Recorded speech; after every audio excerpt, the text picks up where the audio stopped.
Ravi colours இன்றைய trending பெண்களுக்கான exclusive கலெக்ஷனுடன் kurtis, palazzo pant, Patiala pant, துப்பட்டாக்கள், ஷேப்வேர்கள், நைட்டிகள், பிராண்டட் உள்ளாடைகளும் கிடைக்கும். ரவி கலர்ஸ், நேரு வீதி, ராஜா தியேட்டர் சிக்னல் அருகில், புதுச்சேரி. வணக்கம். முக்கிய செய்திகள். புதுச்சேரி கடற்கரை சாலையில் பாண்டி யாத்ரா நடைபயணம். துணைநிலை ஆளுநர் கலந்து கொண்டு சிறப்புரை.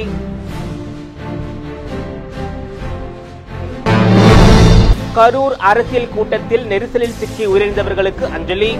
புதுச்சேரி அரசியல் தலைவர்கள் இரங்கல். புதுச்சேரி விவசாயிகளுக்கு பயிர் உற்பத்தி ஊக்கத்தொகை அவரவர் வங்கிக் கணக்கில் செலுத்தப்பட்டு வருவதாக வேளாண் அமைச்சர் தகவல். புதுச்சேரியில் நவராத்திரி கொண்டாட்டம் கோலாகலம். இல்லங்களில் கண்கவரும் வகையில் கொலு வைத்து வழிபாடு. நம்ம பாண்டிச்சேரிக்கு ரிலையன்ஸ் ஃபேஷன் வேர்ல்ட் வந்தாச்சு. குவாலிட்டியான பிராண்டட் ஆடைகள் கம்மியான விலையில. எங்க தெரியுமா? அண்ணா சாலை ரத்னா தியேட்டர் பக்கத்துல இருக்க நம்ம ரிலையன்ஸ் ஃபேஷன் வேர்ல்ட் தான். இங்க கலெக்ஷன்ஸ் எல்லாமே ட்ரெண்டுக்கு ஏத்த மாதிரி இருக்கு. இப்போ தீபாவளி மற்றும் ஓபனிங் ஆஃபரா 1999 ரூபாய்க்கு மேல பர்ச்சேஸ் பண்ற அனைவருக்கும் Cello brand dinner set, John Players duffel bag மற்றும் அமெரிக்கன் டூரிஸ்டர் ட்ராலி பேக் போன்ற பரிசுகளும் இருக்கு. Reliance fashion world number 460 Anna Salai Ratna theatre அருகில், புதுச்சேரி. இனி விரிவான செய்திகள். காந்தி ஜெயந்தியை முன்னிட்டு புதுச்சேரி கடற்கரை சாலையில் நடைபெற்ற பாண்டி யாத்ரா பேரணியை துணைநிலை ஆளுநர் கைலாஷ்நாதன் கொடியசைத்து தொடக்கி வைத்தார். மகாத்மா காந்தியின் 156வது பிறந்தநாள் விழா வரும் அக்டோபர் மாதம் 2ஆம் தேதி கொண்டாடப்படுவதை முன்னிட்டு தனியார் தொலைக்காட்சி மற்றும் உலக காந்தி மையம் சார்பில் காந்தி வேடம் அணிந்த 156 மாணவர்களின் பாண்டி யாத்ரா நடைபயணம் புதுச்சேரி கடற்கரை சாலை காந்தி சிலை அருகில் நடைபெற்றது. புதுச்சேரி துணைநிலை ஆளுநர் கைலாஷ்நாதன் சிறப்பு விருந்தினராக கலந்து கொண்டு மாணவர்களின் நடைப்பயணத்தை கொடியசைத்து தொடக்கி வைத்தார். முன்னதாக விழா மேடையில் வைக்கப்பட்டிருந்த மகாத்மா காந்தியின் உருவ சிலைக்கு மலர் தூவி மரியாதை செலுத்தினார். தனியார் தொலைக்காட்சி நிர்வாக அதிகாரிகள் உடனிருந்தனர். நிகழ்ச்சியில் கலந்து கொண்டு பேசிய துணைநிலை ஆளுநர் மாணவர்களிடம் அனைவரும் காந்தி வேடமிட்டு நிற்பதை பார்க்கும் போது அவரது மனதில் மிகுந்த மகிழ்ச்சி ஏற்படுவதாகவும் காந்திஜி வாழ்ந்த வாழ்க்கை மிகவும் எளிமையானது என்றும் கூறினார். ஆனால் அவருடைய பெருமை மிகவும் வலிமையானது என்றும் அன்பு மற்றும் அமைதியால் உலகத்தை வென்றதாகவும் அவர் கூறினார். தான் குஜராத் மாநிலத்தில் பணியாற்றிய போது காந்தி சமர்மதி ஆசிரமத்தின் தலைவராக இருந்து அதன் வளர்ச்சிக்காக பணியாற்றியதை நினைவு கூர்ந்தார். பாரத பிரதமர் நரேந்திர மோடியின் வழிகாட்டுதலில் காந்தியடிகளின் கொள்கைகள், அவரது தேசப்பற்று, தொண்டு, வாழ்க்கை ஆகியவற்றை அனைவரும் தெரிந்து கொள்ளும் வகையில் எடுத்த நடவடிக்கைகளை விவரித்தார். அதுக்கப்புறம் 1931 அவர் அந்த சபர்மதி ஆசிரமம் புறப்பட்டார். அப்ப சொன்னார், பாரதத்துக்கு சுதந்திரம் கிடைத்த பிறகுதான் நான் திரும்பி இந்த ஆசிரமத்துக்கு வருவேன். ஆனால் திரும்பி அவர் வரவில்லை. அவர் இப்ப இருக்கிற காந்தி ஆசிரமம் சொன்னாங்கன்னா, சபர்மதி காந்தி ஆசிரம்னா ஒரு 5 ஏக்கர்ல ஹிருதய குஞ்சன் ஒரு இடம் இருக்கு. அதான் காந்தியும் கஸ்தூர்பாவும் தங்கியிருந்தாங்க. அது மட்டும்தான் எல்லாரும் வந்து பார்ப்பாங்க, டூரிஸ்ட் எல்லாம் வந்து பார்ப்பாங்க. இது வந்து ஆல் வேர்ல்ட் லீடர்ஸ், எல்லா பிரசிடென்ட், பிரைம் மினிஸ்டர் எல்லாரும் வருவாங்க இது பார்க்கறதுக்காக.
தமிழக பகுதியான கரூரில் நடைபெற்ற அரசியல் கூட்டத்தில் கூட்ட நெரிசலில் சிக்கி பலர் உயிரிழந்த சம்பவம் குறித்து புதுச்சேரி அரசியல் தலைவர்கள் இரங்கல் தெரிவித்துள்ளனர்.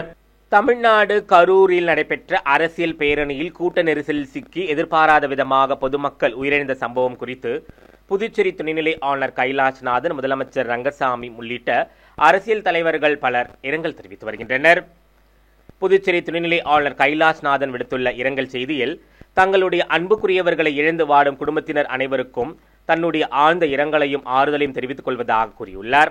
காயமடைந்தவர்கள் அனைவரும் விரைவில் குணமடைய எல்லாம் வல்ல இறைவனை பிரார்த்திப்பதாகவும் அந்த இரங்கல் செய்தியில் பதிவிட்டுள்ளார். புதுச்சேரி முதலமைச்சர் ரங்கசாமி விடுத்துள்ள இரங்கல் செய்தியில், தமிழகத்தில் கரூரில் நடைபெற்ற அரசியல் கூட்டத்தில் ஏற்பட்ட நெரிசலில் சிக்கி தற்போது வரை 36 நபர்கள் உயிரிழந்துள்ளதாக வந்த செய்தியை கேட்டு மிகவும் வருத்தமும் அதிர்ச்சியும் அடைந்ததாக கூறியுள்ளார். மேலும் உயிரிழந்தவர்களுக்கு ஆழ்ந்த இரங்கலும், மருத்துவமனையில் சிகிச்சை பெற்று வருபவர்கள் விரைந்து குணமடையவும் இறைவனை பிரார்த்திப்பதாகவும் முதலமைச்சர் ரங்கசாமி தனது இரங்கல் செய்தியில் தெரிவித்துள்ளார். புதுச்சேரியில் பயிர் உற்பத்தி தொழில்நுட்ப திட்டத்தின் கீழ் பயிர் உற்பத்தி ஊக்கத்தொகை அவரவர் வங்கிக் கணக்கில் செலுத்தப்பட்டு வருவதாக புதுச்சேரி வேளாண் அமைச்சர் தெரிவித்துள்ளார். இது குறித்து புதுச்சேரி வேளாண் அமைச்சர் ஜெயக்குமார் விடுத்துள்ள செய்தியில், பயிர் உற்பத்தி தொழில்நுட்ப திட்டத்தின் கீழ் பயிர் உற்பத்தி ஊக்கத்தொகை புதுச்சேரி பிராந்தியத்தைச் சேர்ந்த 1891 விவசாயிகளுக்கு 1,15,12,290 ரூபாய் மானியமாக விடுவிப்பு நலத்துறையின் மூலம் வேளாண் மற்றும் விவசாயிகள் பயிர்கள் சாகுபடியை ஊக்குவிக்கவும், விவசாயிகள் பயிர் சாகுபடியில் முதலீடு செய்யவும், இடுபொருள்கள் மற்றும் இதர பண்ணை செலவினங்களை சற்றே ஈடுகட்டவும் பயிர் உற்பத்தி தொழில்நுட்ப திட்டத்தின் கீழ் பல்வேறு உட்பிரிவுகளில் பயிர் உற்பத்தி ஊக்கத்தொகை வழங்கப்பட்டு வருவதாக கூறியுள்ளார். அவ்வாறு வழங்கப்படும் ஊக்கத்தொகையில் தீவன பயிர் சாகுபடி செய்யவும் பொதுப்பிரிவு விவசாயிகள் 34 பேருக்கு 2,30,480 ரூபாய் உள்ளிட்ட பல்வேறு நலத்திட்ட உதவிகள் அவரவர் வங்கிக் கணக்கில் நேரடியாக செலுத்தப்பட்டுள்ளதாகவும் தெரிவித்துள்ளார். இத்துடன் பயிர் வகைகள் மற்றும் மணிலா சாகுபடி செய்யும் அட்டவணை இன விவசாயிகள் 75 பேருக்கு 3,55,000 ரூபாயும் வங்கிக் கணக்கில் நேரடியாக செலுத்தப்பட்டுள்ளதாக கூறியுள்ள அவர், இனிவரும் காலங்களில் மத்திய அரசின் அறிவுறுத்தலின்படியும் கடந்த சட்டமன்ற தொடரில் அறிவிக்கப்பட்டபடியும் மானிய உதவிகள் அனைத்தும் சம்பந்தப்பட்ட விவசாயிகளின் ஆதார் இணைக்கப்பட்ட வங்கிக் கணக்கிற்கு நேரடியாக செலுத்தப்படும் என அந்த செய்திக்குறிப்பில் புதுச்சேரி வேளாண் அமைச்சர் ஜெயக்குமார் தெரிவித்துள்ளார். புதுச்சேரியில் நவராத்திரியை முன்னிட்டு இல்லங்களில் வைக்கப்பட்டிருக்கும் கொலு அனைவரையும் கவர்ந்து வருகிறது. புதுச்சேரியில் நவராத்திரி விழாவையொட்டி வீடுகளிலும் வழிபாட்டு தலங்களிலும் கொலு பொம்மைகள் வைக்கப்படும் வழக்கம் உள்ளது. இது பல நூற்றாண்டுகளாக பின்பற்றப்படும் ஒரு பாரம்பரியமாகும். நவராத்திரி விழாவின் ஒரு பகுதியாக சக்தி வழிபாட்டின் முக்கியத்துவத்தை உணர்த்தவும் பாரம்பரிய கலைகளை போற்றவும் கொலு வைக்கப்படுகிறது. பாரம்பரியமான கடவுள் சிலைகள் மட்டுமின்றி நவீன காலத்திற்கேற்ப பலவிதமான பொம்மைகளும் தற்போது கிடைப்பதால் அவரவர் இல்லங்களில் வண்ணமயமான பல வகையான பொம்மைகளை வைத்து கொலு வைக்கின்றனர். புதுச்சேரியிலும் ஒரு சிலரது வீடுகளில் அழகான பொம்மைகளுடன் கொலு வைத்து வழிபட்டு வருகின்றனர். நண்பர்கள், உறவினர்கள், அக்கம் பக்கத்தினர் மற்றும் அனைவரையும் தங்களது வீடுகளுக்கு அழைத்து கொலுவை கண்டு கழித்த பின்னர் தாம்பூலம் கொடுத்து அனுப்பி வைக்கின்றனர். அந்த வகையில் புதுச்சேரி வேல்ராம்பட்டில் உள்ள தேவராஜ் குப்பம்மாள் இல்லத்தில் வைக்கப்பட்டுள்ள கொலுவில் ஒரு அறை முழுவதும் வண்ண வண்ண பொம்மைகள் நிரப்பப்பட்டு பல்வேறு சுவாமி சிலைகள் உட்பட ஆன்மீக கதைகளை நினைவு கூறும் வகையில் கொலு பொம்மைகள் வைக்கப்பட்டிருந்தது அனைவரையும் கவர்ந்தது. இதேபோல் கோரிமேடு ராதாகிருஷ்ணன் நகரில் அமைந்துள்ள லோகநாதன் விஜயா குடும்பத்தினர் அமைத்துள்ள கொலுவில் கைலாய காட்சி அனைவரையும் கவர்ந்தது மட்டுமல்லாமல் கொலு படிக்கட்டுகளில் வைக்கப்பட்டிருந்த பொம்மைகள் அனைத்தும் சிறப்பாக அமைந்திருந்தது குறிப்பிடத்தக்கது. புதுச்சேரி மிஷன் வீதியில் உள்ள நூற்றாண்டு பழமை வாய்ந்த வஉசி அரசு மேல்நிலைப் பள்ளியில் மண்டல மற்றும் மாநில அளவிலான அறிவியல் கருத்தரங்கம் நடைபெற்றது.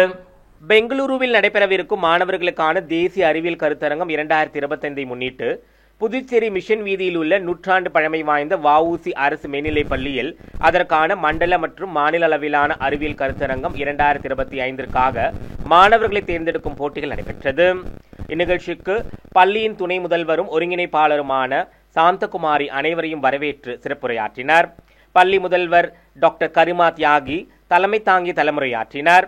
பள்ளியின் தலைமை ஆசிரியர் ஸ்ரீதர் முன்னிலையில் புதுச்சேரி தொழில்நுட்ப பல்கலைக்கழகத்தை சேர்ந்த பேராசிரியர்கள் முனைவர் சார்லதா, முனைவர் சந்தானலட்சுமி, முனைவர் ஷாலினி உள்ளிட்டோர் நடுவர்களாகவும் சிறப்பு அழைப்பாளர்களாக கலந்து கொண்டு மாணவர்களை வாழ்த்து பேசினர்.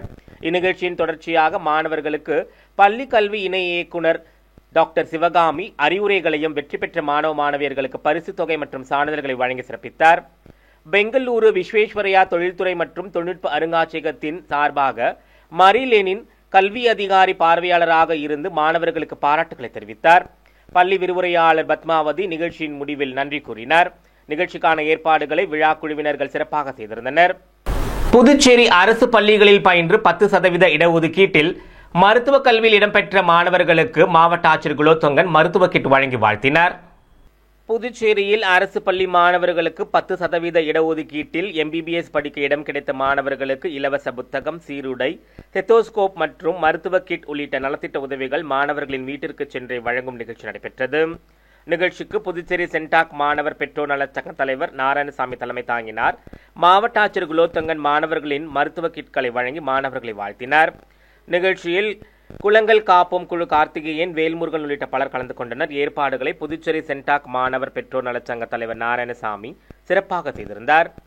புதுச்சேரி, மங்கலம் மற்றும் அதனை சுற்றியுள்ள பகுதிகளில் வரும் திங்கட்கிழமை 29/9/2025 காலை 10 மணி முதல் பிற்பகல் 2 மணி வரை மின்தடை ஏற்படும் என மின்துறை அறிவித்துள்ளது. இது குறித்து புதுச்சேரி அரசு மின்துறை விடுத்துள்ள செய்திக்குறிப்பில், புதுச்சேரி கோர்க்காடு துணை மின் நிலையத்தில் செல்லும் 22 கிலோவோல்ட் மங்கலம் மின்பாதையில் பராமரிப்பு பணிகள் மேற்கொள்ள இருப்பதால் 29/9/2025 திங்கட்கிழமை காலை 10 மணி முதல் பிற்பகல் 2 மணி வரை கோர்க்காடு, மங்கலம், வடமங்கலம், பங்கூர், அரியூர் மற்றும் அனந்தபுரம் மற்றும் அதனை சுற்றியுள்ள பகுதிகளில் மின்தடை ஏற்படும் என அறிவிக்கப்பட்டுள்ளது. புதுச்சேரியில் நீட் அல்லாத படிப்புகளுக்கு 2ஆம் கட்ட மாப்அப் கலந்தாய்வுக்கான விருப்ப பாடங்களை திங்கட்கிழமை பிற்பகல் 1 மணிக்குள் தேர்வு செய்ய வேண்டும் என சென்டாக் நிர்வாகம் அறிவுறுத்தியுள்ளது. புதுச்சேரி சென்டாக் நிர்வாகம் நீட் அல்லாத இளநிலை படிப்புகளான கலை, அறிவியல், வணிகம் மற்றும் தொழிற்படிப்புகளுக்கான மாப்அப் கலந்தாய்வை நடத்தியது. இந்த நிலையில் மாணவர்களின் நலன் கருதி காலியாக உள்ள இடங்களுக்கு 2ஆம் கட்ட மாப்அப் கலந்தாய்வு நடத்தப்பட உள்ளது. அதன்படி கலந்தாய்வில் பங்கேற்க மாணவர்கள் தங்களது விருப்ப பாடத்தை திங்கட்கிழமை பிற்பகல் 1 மணிக்குள் மீண்டும் தேர்வு செய்ய வேண்டும். மேலும் மாஹேவில் உள்ள அன்னை தெரேசா முதுநிலை மற்றும் சுகாதார அறிவியல் ஆராய்ச்சி நிறுவனத்தில் BSc நர்சிங் பாடப்பிரிவு புதிதாக தொடங்கப்பட உள்ளது. விருப்பமுள்ள மாணவர்கள் புதிய பாடப்பிரிவை தேர்வு செய்யலாம் என புதுச்சேரி சென்டாக் ஒருங்கிணைப்பாளர் அமன் சர்மா தெரிவித்துள்ளார். அடுத்து வருவது புதுவையில் இன்றைய தங்கம் மற்றும் வெள்ளி விலை நிலவரம். இன்றைய தங்கம் வெள்ளி விலை விவரம். புதுவையில் இன்றைய தங்கம் வெள்ளி விலை விவரம் வழங்குபவர்கள் முத்து கோல்ட் ஹவுஸ், பாண்டிச்சேரி. தங்கம் 1 கிராம் 10,585 ரூபாய். இன்றைய தங்கம் வெள்ளி விலை விவரம். வெள்ளி 10 கிராம் 1,560 ரூபாய். மீண்டும் முக்கிய செய்திகள். புதுச்சேரி கடற்கரை சாலையில் பாண்டி யாத்ரா நடைபயணம். துணைநிலை ஆளுநர் கலந்து கொண்டு சிறப்புரை.